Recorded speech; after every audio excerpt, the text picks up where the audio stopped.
এই জন্য আমরা গ্যারান্টি দিতে পারি এই দেশে দুর্নীতি মুক্ত করার জন্য জামাত ইসলাম আর শিবিরের বাইরে কল্পনাও করা যায় না। আপনি রাগ করলেন আর ভালো বললেন, আমার দেখার দরকার নেই। সত্য কথা যেটা, এটা আমি বলছি, আপনি চ্যালেঞ্জ দেন।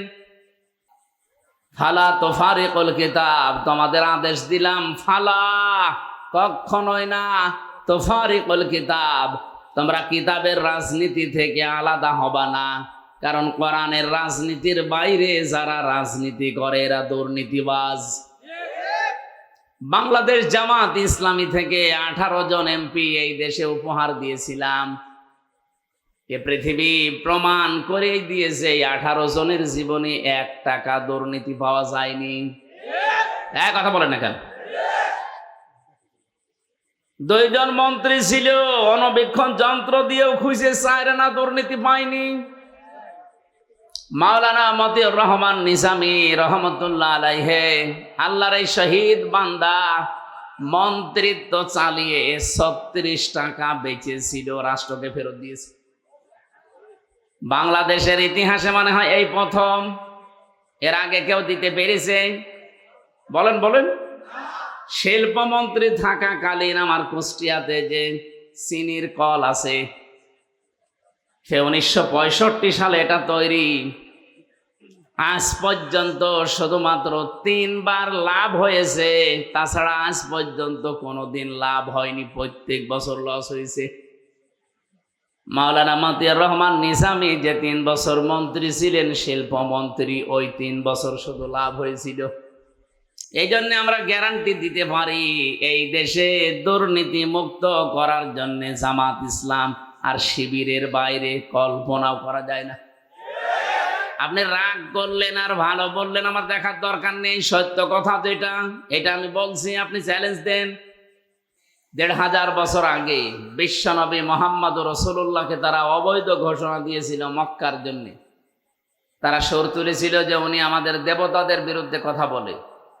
আমার মনে হয় 1500 বছর পর এই বাংলাদেশে এখন অনেকের ভেতরে সে আবু জেহেল, আবু লাহাবের প্রেতাত্মারা ভর করেছে। আপনি দেখেন, এদের মুখে 24-এর কোনো আলোচনা পাবেন না। এদের মুখে আলোচনা আসলেই হয় 71, নাই 47, নাই 52। আমরা ওগুলোর বিরুদ্ধে না, ওগুলো ন্যায়সঙ্গত মতে আমরাও মানি, কিন্তু আপনাকে 24 মানা লাগবে তো আগে, কারণ এটা রিসেন্টলি। আমি 71 দেখি নাই, আমি 52 দেখি নাই, আমি 47ও দেখি নাই, কিন্তু আমি 24 দেখেছি। কথা বলেন না কেন? আগামীতে দেশ যদি চলে 24-এর চেতনায় চলবে। কথা তুললে আপনাকে কেন পুরাতন কথা বলা লাগবে? নবীজিকে ওই সময় যে সমস্ত তকমা দিত, ট্যাগ দিত, এদেশে এখন নবীর পথে সত্যিকার অর্থে যারা চলতে চায় তাদেরকেও এরকম বিভিন্ন ট্যাগ দেওয়া হচ্ছে। আবহমান কাল থেকে বাংলার এই বুকে তাফসির মাহফিল, ওয়াজ মাহফিল, মিলাদ মাহফিল, বিভিন্ন জায়গায় কোরআনের সঠিক কথাগুলো না বলতে বলতে আমাদের অভ্যাস হয়ে গেছে যে কোরআন শরীফ আর রাজ্য রাজনীতি মনে হয় আলাদা। عن معاذ بن جبل رضي الله تعالى عنه قال قال النبي صلى الله عليه وسلم خذوا الطعام دماطا فإذا صار رشوة في الدين ولستم بتاركه يمنعكم الفقر والحاجة ألا إن الكتاب والسلطان لا يفترقان فلا تفارقوا الكتاب। হযরতে মুআয ইবনে জাবাল, একজন বিখ্যাত সাহাবী, নবীজি যখন তাকে ইয়েমেনের গভর্নর করে পাঠাচ্ছিলেন, ঘোড়ার রেকাবের ভেতরে অলরেডি তিনি পা দিয়ে ফেলেছেন। এবার রওনা করবেন।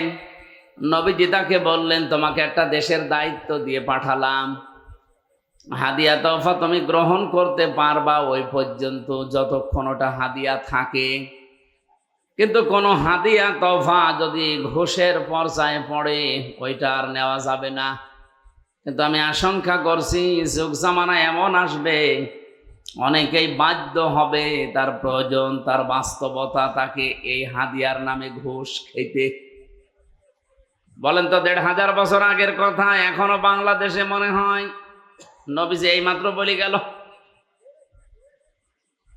ওই সময় তিনি জানিয়েছিলেন, আলা ইন্নাল কিতাবা ওয়াস সুলতানা লা ইফতারিকান, সাবধান থাকবা, ভালো করে শুনবা, অতি শীঘ্র এমন একটা যুগ জামানা এসে যাবে যে জামানার মানুষেরা বলবে রাজ্য রাজনীতি আর কোরআন শরীফ আলাদা।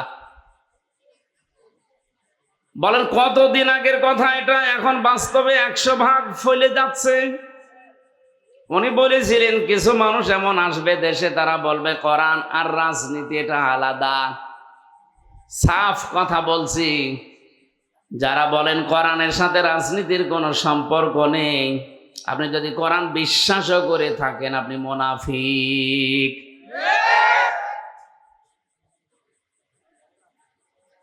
ফালা তুফারিকুল কিতাব, হে আমার উম্মতেরা সাবধান, কোনদিন আল্লাহর কিতাবের রাজনীতি থেকে নিজেকে আলাদা করবা না।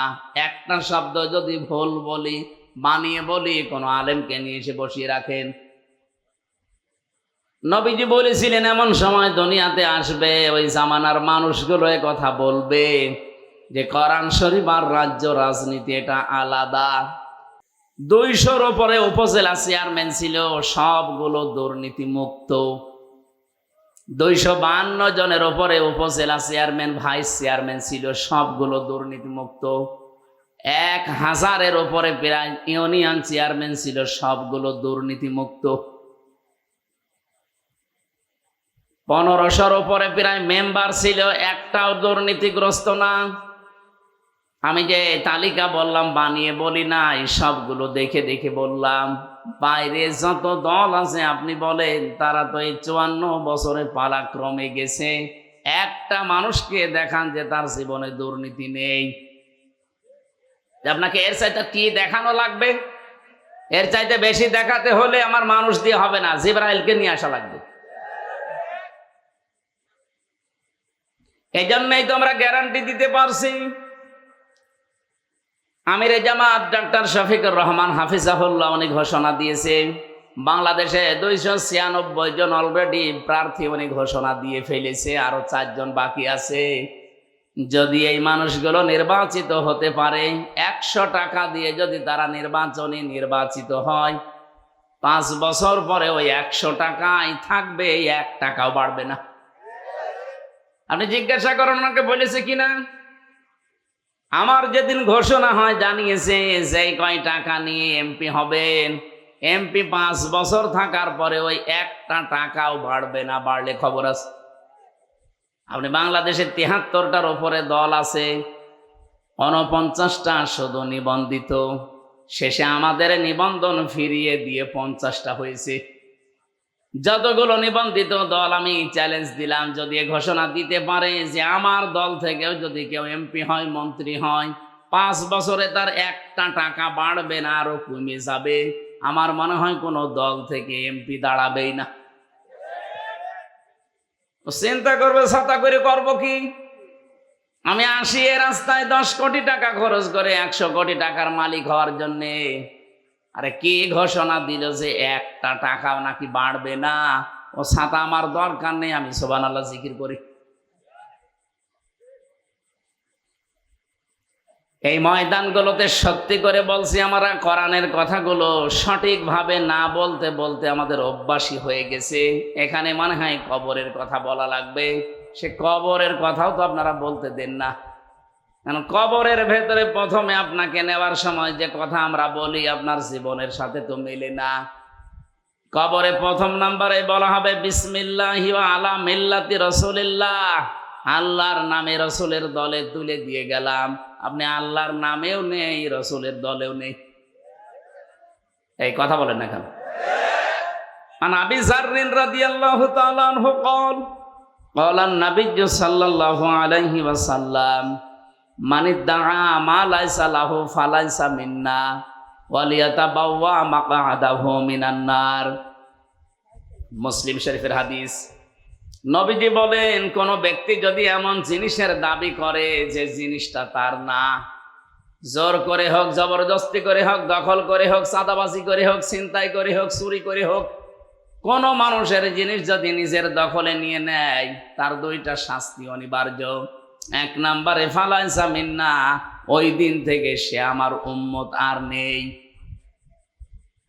সিরাজগঞ্জবাসী বিবেক দিয়ে একটু চিন্তা করেন, আগস্টের 5 তারিখের পর থেকে এই দেশে কত মানুষ এমনও জিনিসের মালিক হয়ে গেছে যে জিনিস তার না। কথা বলেন। তা আপনি নবীর উম্মতি তো নেই, আপনাকে আমি বিসমিল্লাহি আলা মিল্লাতি রাসূলিল্লাহ বলে মিথ্যা কথা বলে করব কি? অন্যের জিনিস যারা নিজের দখলে নিয়ে নিয়েছেন, কান খাড়া করে শোনেন, যদি ওই জিনিস ফেরত না দেন আপনি নবীর উম্মত থেকে খারিজ হয়ে গেছেন। অনেকে আবার এই হাদিস শোনার পরে দেখি বলে যে তাহলে বাংলাদেশ জামাত ইসলামী নবীর উম্মত নেই কেন? কারণ তারা ইসলামী ব্যাংক দখল করেছে। এত বড় ডাহা মিথ্যা কথা আপনি বলতে পারলেন? এই দেশে কয়েকদিন আগে একজন ঘোষণা দিয়েছিল, ইসলামী ছাত্র শিবির 1971 সালে রগ কেটেছে। বলেন তো, ছাত্র শিবির প্রতিষ্ঠা হয়েছে 1977 সালে, 71 সালে রগ কাটলো কি করে? ভণ্ডামি তো একটা শেষ থাকে। আমার মনে হয় মেয়াদ উত্তীর্ণ গাঁজা খেয়ে এই কথা বলা সম্ভব। কারণ মেয়াদওয়ালা গাঁজা খায় যারা, আমি তো দেখি লালনের মাজারে তো গাঁজার ফ্যাক্টরি, ওখানে যারা গাঁজা খায় ওরা মেয়াদ উত্তীর্ণ গাঁজা খায় না, মেয়াদ দেখেই খায়। এই জন্যে ওরা এরকম উল্টা পাল্টা বকে না, ওরা চুপ করে থাকে, গাঁজা খেয়ে পড়ে থাকে, কারণ পুলিশে পাহারা দেয় যে গাঁজা খান আমরা আসি। কিন্তু এই যে 77 সালে যাদের জন্ম তাদের উপর যদি 71-এর দোষ কেউ চাপিয়ে দেয়, আমার মনে হয় এরা গাঁজা খেয়েছে ঠিক, মেয়াদ উত্তীর্ণ গাঁজা। যেই লোকটা বললো যে ইসলামী ব্যাংকও ছিনতাই হয়ে গেছে, আপনি এই কথা বললেন কি করে? ইসলামী ব্যাংক যাদের তারা ফেরত পেয়েছে, ছিনতাই হলো কি করে? ও ব্যাংকে আপনার বলেন, যাদের মাথার ঘাম পায়ে ফেলে ব্যাংকটা তৈরি করা তাদেরটা হাত ছাড়া হয়ে গিয়েছিল, ছিনতাই হয়ে গিয়েছিল, এখন তারা সেটা ফেরত পেয়েছে। হ্যাঁ, আপনারও কোনো জিনিস যদি এই 15 বছরে হারিয়ে যায়, ছিনতাই হয়ে যায়, কেউ কেড়ে নেয়, সেটা যদি আপনি ফেরত পান তাহলে এই হাদিসের শাস্তির আওতা মুক্ত থাকবেন। কথা বোঝা গেছে? এই 15 বছরে যদি আপনার দোকান কেউ কেড়ে নেয়, আপনার জমি কেউ দখল করে নেয়, আপনার ঘর বাড়ি কেউ নিয়ে নেয়, আপনার কাছে টাকা পয়সা কেউ চাঁদাবাজি করে হোক যে কোনো কায়দায় নিয়েছে, এটা যদি এখন আপনি ফেরত পেয়ে যান, আপনি এই হাদিসের শাস্তির আওতা মুক্ত থাকবেন।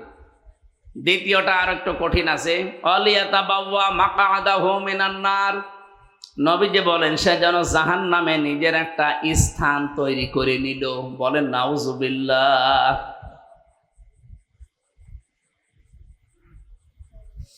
সিরাজগঞ্জবাসী যে তালিকাটা বললাম, বলেন তো এই মানুষগুলোকে দুর্নীতি মুক্ত করার জন্যে জামাত ইসলামী বাংলাদেশ তাদের পেছনে কি লোক সেট করে রেখেছিল? একটার পেছনেও একটা লোক সেট করা ছিল না, তাদের ভেতরে শুধু ভয়টা তৈরি করে দিয়েছিল এই সাংগঠনিক মাধ্যমে। আমার আল্লাহর কার?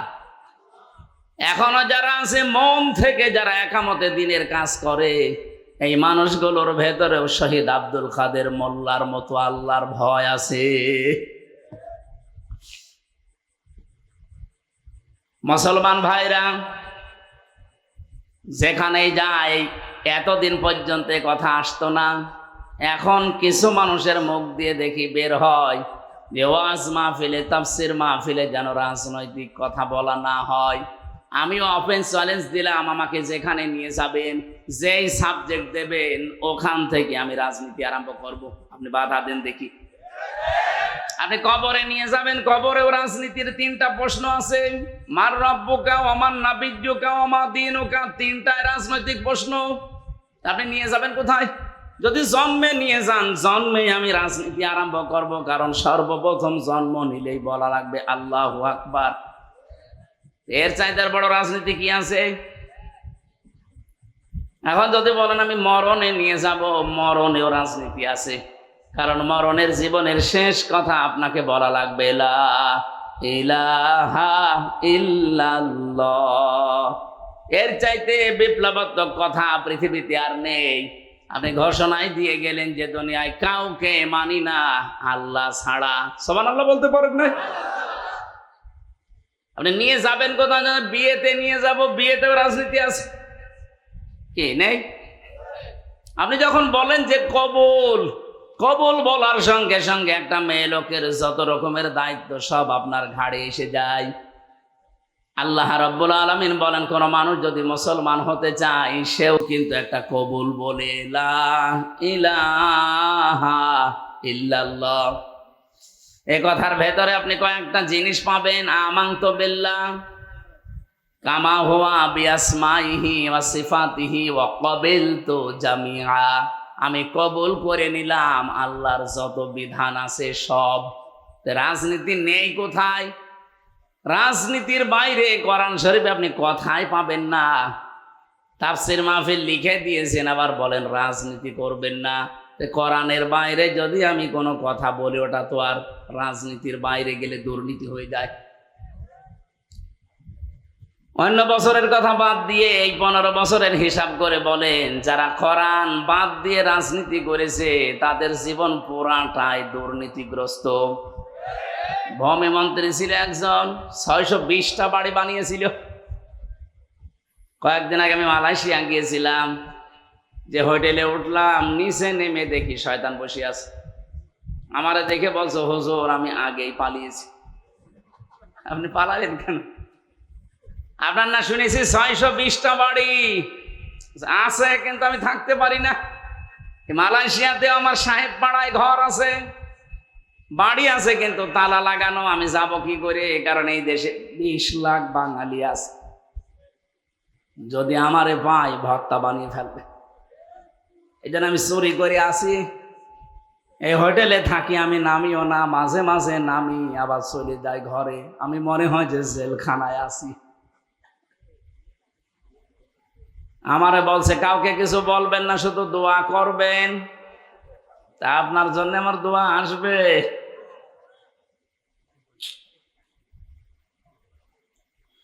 এই জন্যে যারা যেইভাবে কথা বলতে আরম্ভ করেছেন, আপনি এই 15.5 বছরে একদিনও কোনোদিন আপনার মুখ দিয়ে শুনি নাই যে একামতে দিনের দায়িত্বে দেশে যারা আছেন এই মানুষগুলো 1971 সালের অপরাধী, একদিনও বলেন নাই। হঠাৎ করে আপনার মুখ দিয়ে কথা আসতেছে, তার মানে আপনার ভেতরে কোনো দুর্বিসন্ধি আছে। আর এই দেশের মানুষ এখন অত পাগল আর নেই। আগস্টের 5 তারিখের আগে যেমন পাগল ছিল। কথা বলেন না কেন? যেহেতু এখন সব চালাক হয়ে গেছে, যত বলবেন আপনি তত পচবেন। এই দেশে যেই কয়জনই বলল দেখেন, তাদের মানুষ এখন কুকুরের চাইতেও বেশি ঘৃণা করে। যারা 71 শুরু করেছিল, দেখেন এই যে কিশোরগঞ্জের ফজু পাগলায়, ফজলুর রহমান পাগল, ডাকরাম ফজু পাগলা। এই যে পাবনার যেটা হাবিবুর রহমান হাবিব, সবগুলো এসেছে একেবারে জায়গা থেকে।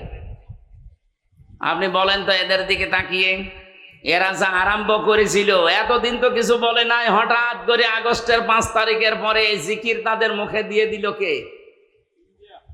যারাই দিয়েছে জাতি কিন্তু বুঝে ফেলেছে। এই জন্য এদের থেকে শিক্ষা নেন।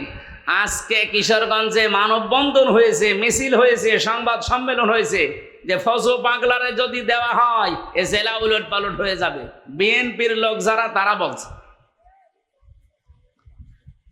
পাবনাতে হাবিবুর রহমান হাবিবের নামে সংবাদ সম্মেলন করেছে আর এক দল, যে ওরে যদি দেওয়া হয়, ও এসেছে ছাত্রলীগ থেকে, ওরে দিলে আমাদের এই জেলা উলট পালট করে ফেলবো। তা আপনারা জামাত ইসলামী বাংলাদেশের বিরুদ্ধে লাগার কথা বলে আসলে তো সরাসরি লাগেন আপনারা ইসলামের বিরুদ্ধে। এ জাতি এখন আমার মনে হয় পাগল, যদি একটু ভালো হয়ে যায় সবই বুঝে ফেলে। এই জন্য এরকম পাগলামি যেন আর কেউ না করে। এলাকায় যদি এরকম পাগল থাকে, সিরাজগঞ্জে না রেখে পাবনায় পাঠিয়ে দেবে। কি কথা বলেন না কেন? পাগল বাইরে থাকলেই সমস্যা। সেদিন গিয়েছিলাম পাবনায়, যে দেখলাম পাগল বেশি নেই। কর্তৃপক্ষের একজনের সাথে কথা বললাম, বলছে হয়তো পাগল ছিল কিন্তু সব চলে গেছে, আবার যদি পান পাঠাবে। আমার মনে হয় সিরাজগঞ্জেরও কিছু মানুষ পাঠানো দরকার। যারা শুধু ওই 47, 52 আর 71 নিয়ে পড়ে আছে, 24-এর কথা তাদের মুখে নেই। এমনও ঘোষণা তারা দিচ্ছে, যদি আমরা চেয়ার পাই 24 বলে কিছু থাকবে না। এমন এমন কথা তারা জানায়, যদি এখনই চেয়ার পেলে 24 না 25ও রাখবে। বলেন, আমার যে তেলাওয়াতকৃত আয়াত, আল্লাহ বলেন, হে নবী, কি ভয় দেখায় ওরা? আমি আপনাকে কসম দিয়ে বললাম, আনতা খাইল্লুম বিহাদাল বালাদ, আপনি এই নগরীর বৈধ নাগরিক। এই 54 বছরে বাংলাদেশ জামাত ইসলামী প্রমাণ করে ফেলেছে, এই দেশের সত্যিকার অর্থে ভালোবাসার যদি মানুষ থাকে, এতে জামাত ইসলামীতে আছে। এরা প্রমাণ দেয়নি? এর চাইতে কি প্রমাণ আপনি নিতে চান আবার বলেন? গত পরশুদিন হিন্দু, বৌদ্ধ, খ্রিস্টান এদের সাথে ভিন্ন ধর্ম অবলম্বী যারা, তাদের সাথে কুষ্টিয়ার বাংলা জামাত ইসলামীর একটা আলোচনা ছিল। আমারে 10 মিনিট কথা বলতে দিল।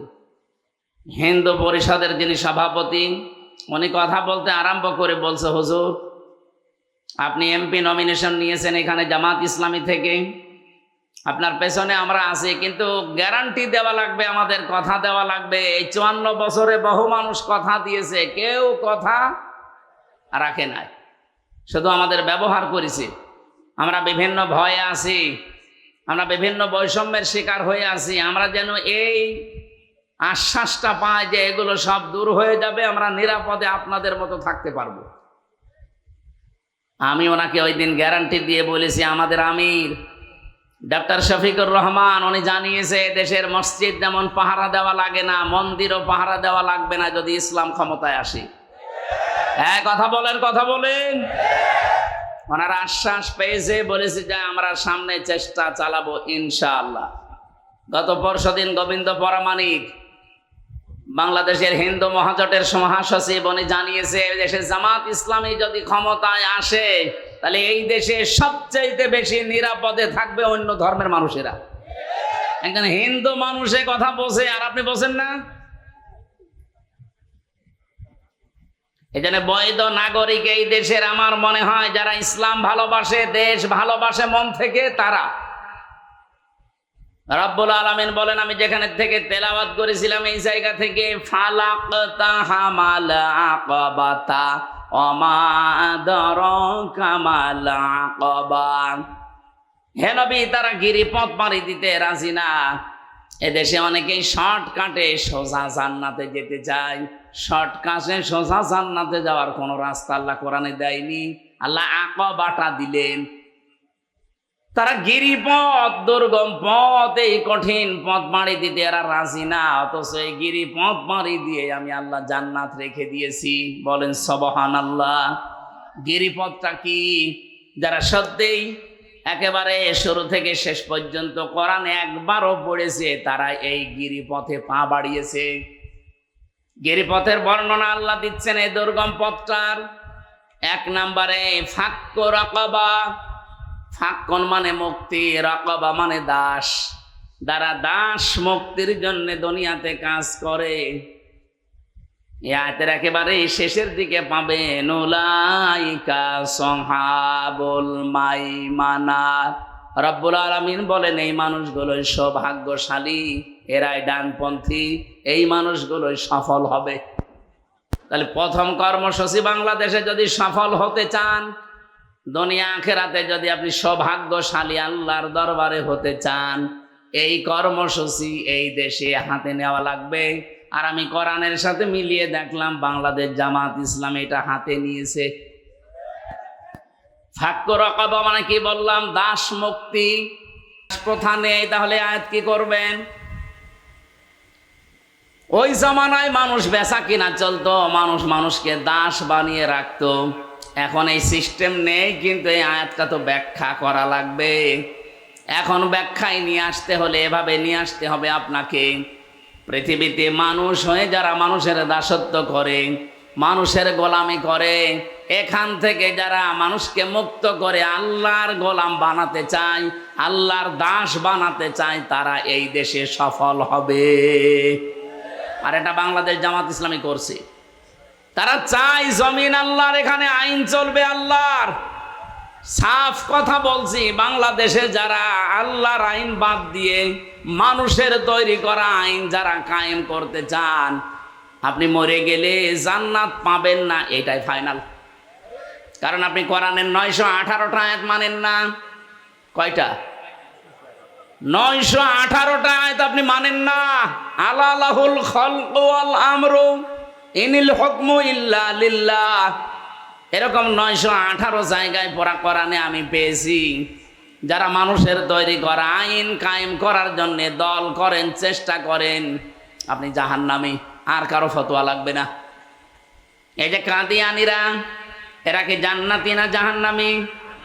বলেন বলেন। কেন? ওরা কোরআন শরীফ কি পড়ে না? ওরা কি নামাজ পড়ে না?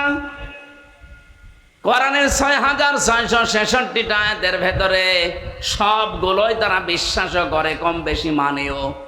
শুধুমাত্র সূরা আহজাবের 40 নম্বর আয়াতের 4 ভাগের 1 ভাগ একটা শব্দ মানে না, বিশ্বাসও করে না, মানেও না।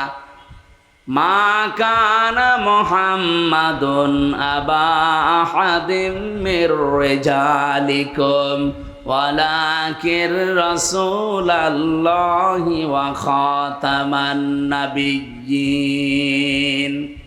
ওরা বলে মা কানা মুহাম্মদ ঠিক আছে, আবা আহাদিম মির রিজালিকুম তাও ঠিক আছে, মানলাম। ওয়ালাকির রাসূলুল্লাহ এটাও ঠিক আছে, কিন্তু খাতামান নাবিয়্যিন উনি যে শেষ নবী এটা মানে না। ওরা বলে শেষ নবী আর একজন আছে, গোলাম মোহাম্মদ কাদিয়ানী। বলেন নাউজুবিল্লাহ। বিবেক যদি থাকে, যদি কুকুরে প্রসাব আপনার বিবেকে না করে, ভাবেন ওরা কোরআন শরীফের মাত্র একটা আয়াতের 4 ভাগের 1 ভাগ ওরা মানে না, এজন্য ওরা কাফের। কাদিয়ানীদের সাথে ছেলে মেয়ে বিয়ে দেওয়াও জায়েজ। বলেন বলেন। আর যেই লোকটা বলে যে এখানে জমিন আল্লাহর, কিন্তু আইন আমরা বানিয়ে চালাবো, সে কোরআনের 1 আয়াতের 4 ভাগের 1 ভাগ না, অলরেডি 918টা আয়াত সে মানে না, সে তো কাফেরের বাপ। বলেন। আমি আপনাকে বাঁচাতে চাই, আমার নিজের কোনো স্বার্থ এখানে নেই। কোরআনের চোখ, হাদিসের চোখ লাগিয়ে দেখতে পাচ্ছে আপনি জাহান্নামে যাচ্ছেন, ফিরে আসেন। এরপরও যদি কারো মন মানসিকতার পরিবর্তন না হয়, আমির হামজা না, আমির হামজার বাবা না, আমার মনে হয় কাবার ইমাম যদি এখানে ওয়াজ করে আপনার কিছুই হবে না।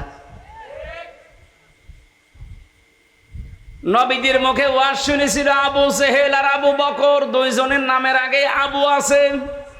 এক আবু কোরআন শোনার পরে জান্নাতি হয়ে গেছে, আবু বকর সিদ্দিক। আর এক আবু কোরআন শোনার পরে ওর ঈমান বাড়ে নাই, ওর শয়তানি বেড়ে অলরেডি জাহান্নামী হয়ে গেছে। কথা বলেন না কেন? প্রথম আবু হয়ে গেলেন সিদ্দিক, উনি তো আবু বকরই ছিলেন। সত্যকে সত্য শোনার পরে, জানার পরে যখন দ্বিধাহীন চিত্তে মেনে নিলেন যে না আমার কোনো প্রশ্ন নেই, নবীজি বললেন তোমাকে আজকে আমি আর খালি হাতে ফেরত দেব না। মেরাজের মতো এত বড় কঠিন কাহিনী যখন বিশ্বাস করে ফেলেছো, আজকে থেকে তোমার নামে একটা লকব লাগিয়ে দিলাম, তুমি শুধু আবু বকর না, আবু বকর সিদ্দিক।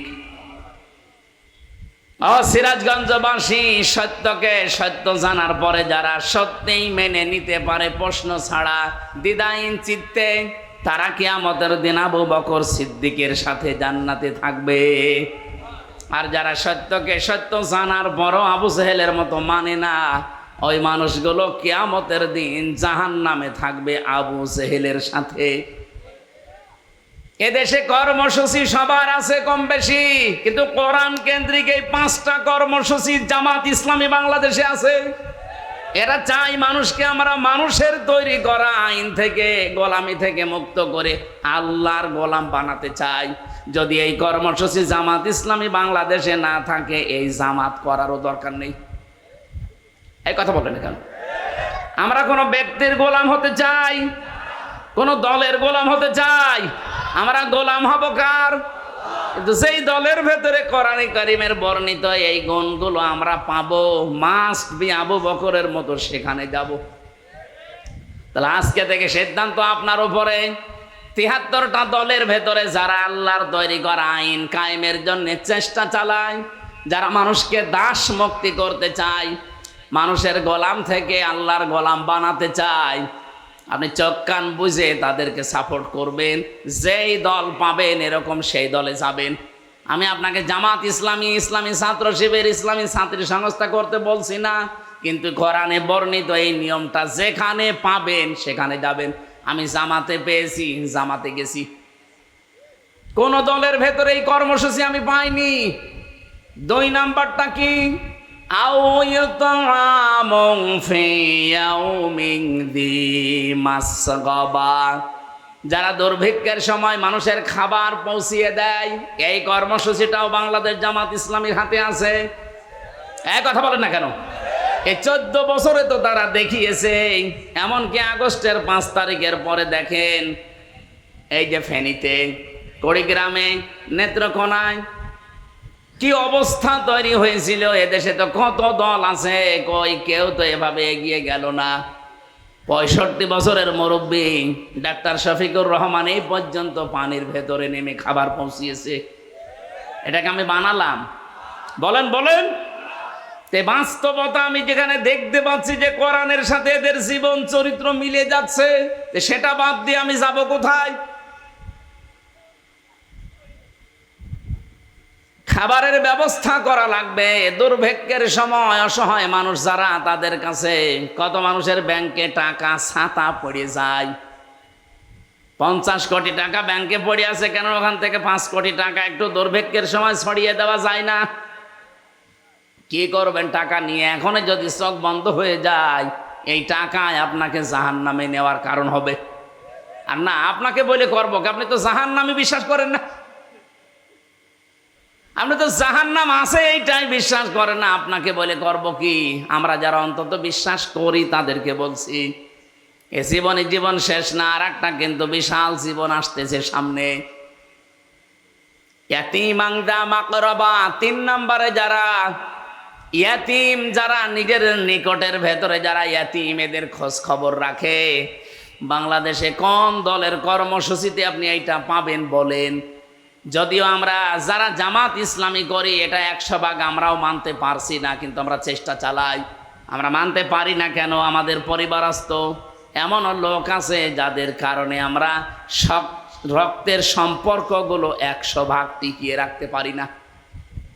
আজ আমার নিজের ভাইয়ের সাথে আমার সম্পর্ক ভালো না, আমার বোনের সাথে আমার সম্পর্ক ভালো না, এটার ভেতরে যতগুলো কারণ আছে, অন্যতম কারণ আমার পরিবারটা।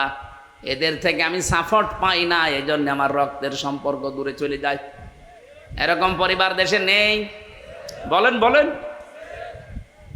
সিরাজগঞ্জবাসী, বিশেষ করে মেয়েরা যারা এসেছেন তাদেরকে একটু টাচ দেই।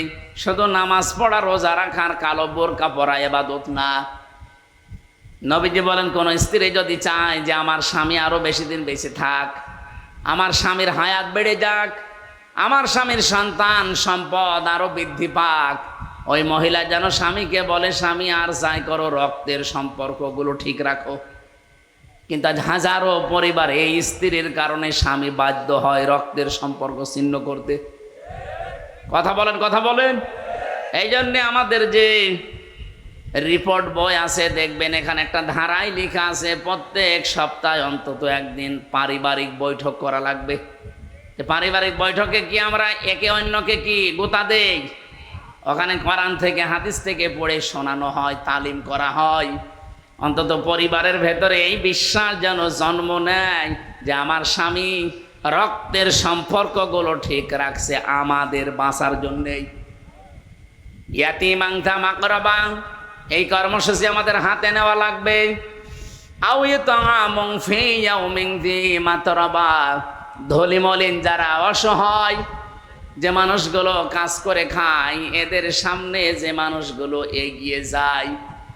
এই যে ভীষণ গরম গেল কয়েকদিন, আমি নিজে দেখেছি কুষ্টিয়াতে বাংলাদেশ জামাত ইসলামী শুধুমাত্র একটা দল পেলাম, 1 প্যাকেট স্যালাইন, 1 প্যাকেট পানি, 1 বোতল পানি আর কিছু শরবত নিয়ে ধুলি মলিন যারা কাজ করে খায়, রাস্তায় থাকে, তাদেরকে নিয়ে এই গরমে খাওয়াচ্ছে।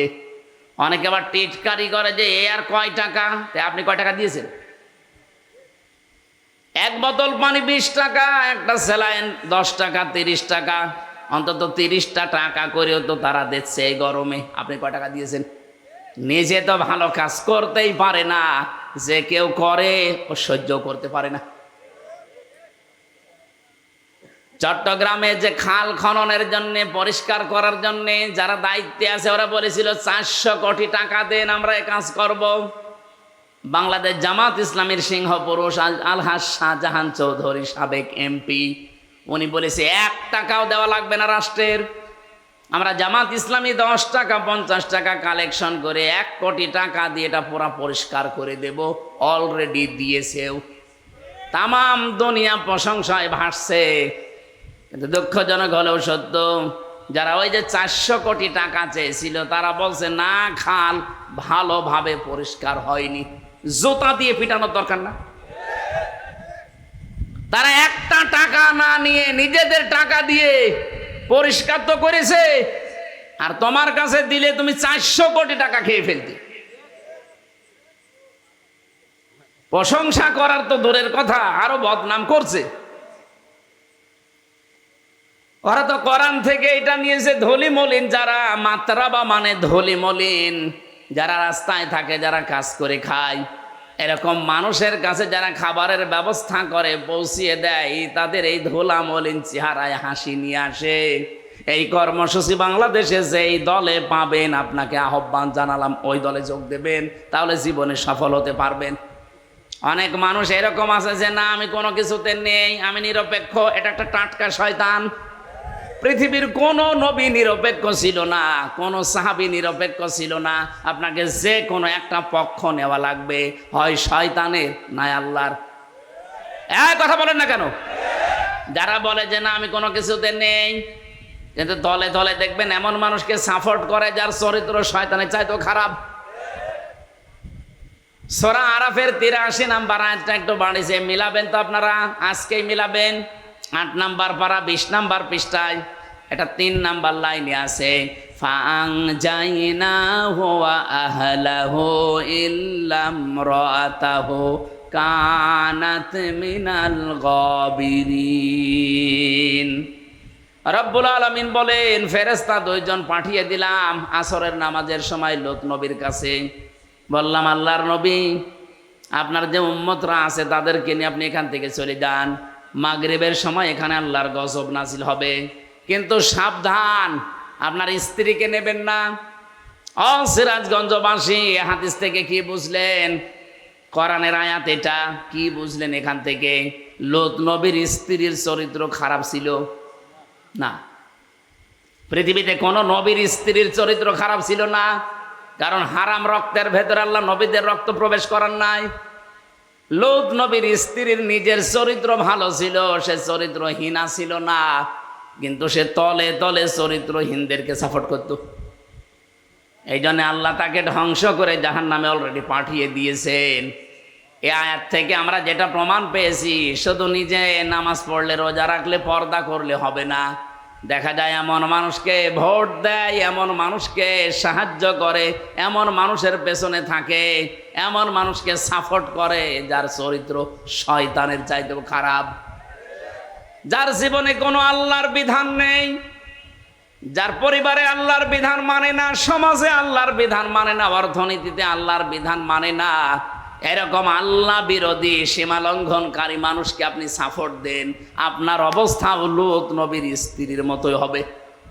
এই জন্য এটা দুনিয়ার কাজ মনে করে ছেড়ে যাওয়ার কোনো কারণ নেই, এটা আখিরাতের কাজ। মাইয়াশফা শাফাতান হাসানাতান ইয়াকুল্লাহু নাসিবুম মিনহা ওয়া মাইয়াশফা শাফাতান সাজ্জিয়াতান ইয়াকুল্লাহু কিফলুম মিনহা। এই পৃথিবীর ময়দানে কেউ যদি ভালো কোনো কাজে সুপারিশ করে, সাহায্য করে, ভোট দেয়, রায় দেয়, সমর্থন জানায়, পেছনে থাকে, ও লোকটা ভালো কাজ করে যা পাবে আপনি শুধু সুপারিশ করে তাই পাবেন।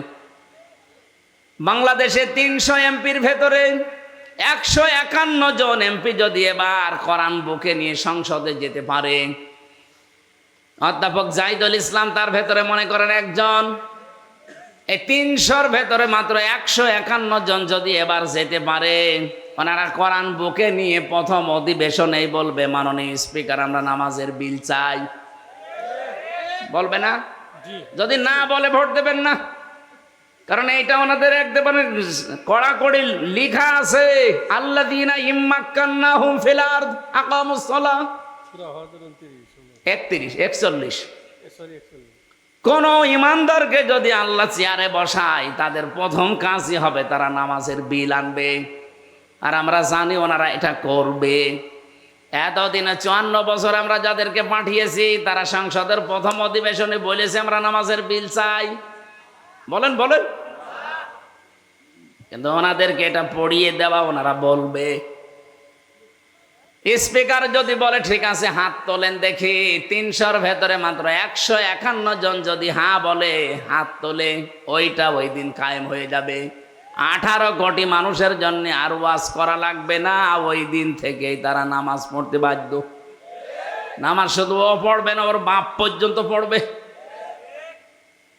আপনি ভোট দিয়েছিলেন জাহিদুল ইসলামকে মাত্র একটা, ওনার কারণে যদি নামাজের ওই বিল ওই দিন কায়েম হয়ে যায়, 18 কোটি মানুষের দেশে তখন নামাজ পড়বে। প্রতিদিন আপনি 18 কোটি মানুষের নামাজের সওয়াব পাবেন। সূরা নিসার 85 নম্বর আয়াতের ব্যাখ্যা এইটাই, মাই ইয়াশফা শাফাআতান হাসানাতান ইয়াকুল্লাহু নাসীবুম মিনহা। পক্ষান্তরে ওমাই ইয়াকসিব, কোন মানুষ যদি পৃথিবীতে একটা খারাপ কাজে, অন্যায় কাজে, চরিত্রহীন মানুষকে সাপোর্ট দেয়, ওই লোকটা ক্ষমতা পেয়ে যত অন্যায় করবে আপনার আমল নামায় ঠিক ওইটা ফ্লাক্সি লোড হয়ে যেতে থাকবে। আমার বয়স এখন 33, 92 সালে আমার জন্ম, এখন চলছে 25। এই 33 বয়সে যদি আমি 33 মন গোনা করি, এই 33 মন গোনা যদি আমার মাথার উপরে আল্লাহ চাপিয়ে দেয়, মরণের পরে বিচার শেষ নাকি? না মানে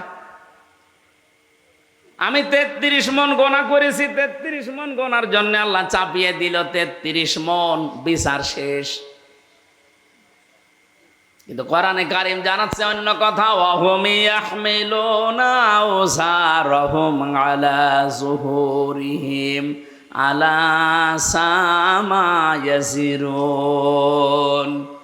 রব্বুল আলামিন বলেন কিয়ামতের দিন ওই মানুষগুলো বোঝা সমূহ বহন করবে তাদের পিঠের উপরে। আল্লাহ ঝাড় না দিয়ে আওঝার দিয়েছেন। ঝাড় মানে বোঝা, আওঝার মানে বোঝা সমূহ, পাপের বোঝা তাদের পিঠের উপরে বহন করতে থাকবে। আর ফেরেশতারা দেখে দেখে বলবে কত নিকৃষ্ট বোঝা এ বহন করে নিয়ে যাচ্ছে। আমি এখান থেকে যে শিক্ষাটা তাফসির থেকে পেয়েছি, আমার নিজেরটাই বললাম, মনে করেন 33 বছর বয়সে আমি 33 মন গোনা করেছিলাম, আল্লাহ আমাকে চাপিয়ে দিয়েছে। কিন্তু এমন এমন গোনার কাজের আঞ্জাম আমি দুনিয়ায় রেখে গেলাম, আমি মরে গেলাম কিন্তু গোনা এখনো মরে যায়নি।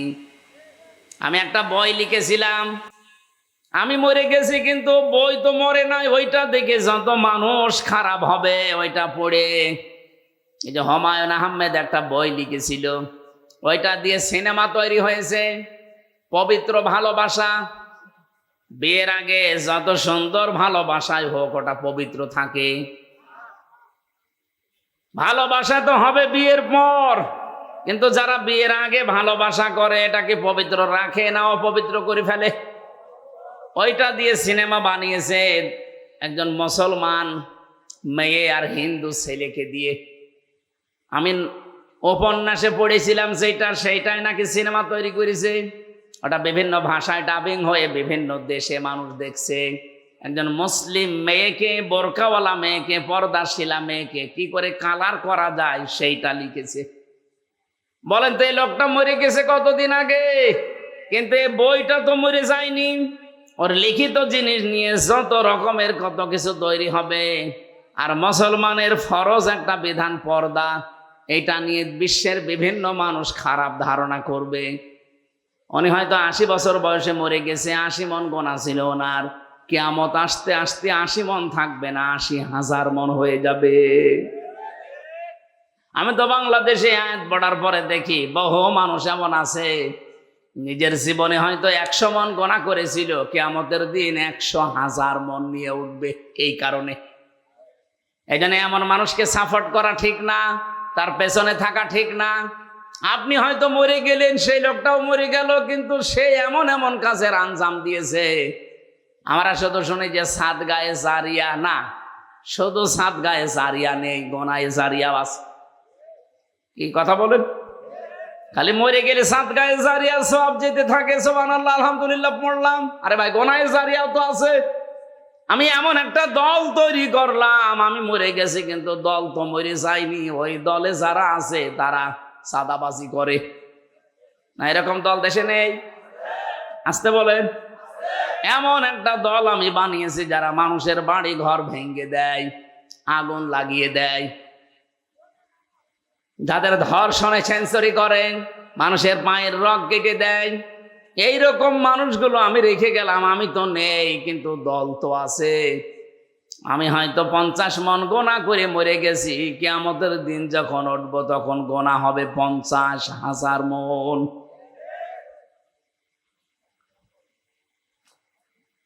আমাদের উচিত এই মুহূর্তে আমাদের সিদ্ধান্ত পাল্টানো।